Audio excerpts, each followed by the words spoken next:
الحمدللہ حضرت کے ساتھ سفر کا موقع ملتا رہا، اور مکہ مکرمہ کا ایک واقعہ ہے کہ اس زمانے میں نا اجازت تھی ہوٹلوں میں کچن ساتھ ہوتے تھے، بلڈنگ میں کچن ساتھ ہوتے تھے، تو ہم لوگ اپنے پتیلے برتن وغیرہ پاکستان سے لے کے جاتے، مسالہ جات لے کے جاتے۔ وہاں آب زمزم ماشاءاللہ ملتا ہے،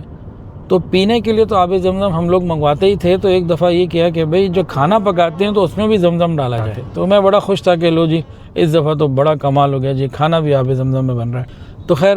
بیگم صاحبہ نے کھانا بنایا، میں پھر وہ لے کے حضرت جی کی خدمت میں حاضر ہوا۔ میں نے کہا حضرت یہ کھانا خود بنایا ہے اور بڑی عقیدت کے ساتھ آپ کے لیے بنایا ہے، تو آپ اس کو نوش فرمائیے، اور ہم نے یہ آب زمزم میں بنایا ہے۔ تو حضرت جی نے فرمایا کہ حافظ صاحب یقیناً آب زمزم بہت بڑی نعمت ہے اور اللہ تعالیٰ کا بہت بڑا انعام ہے، برکت والی چیز ہے، لیکن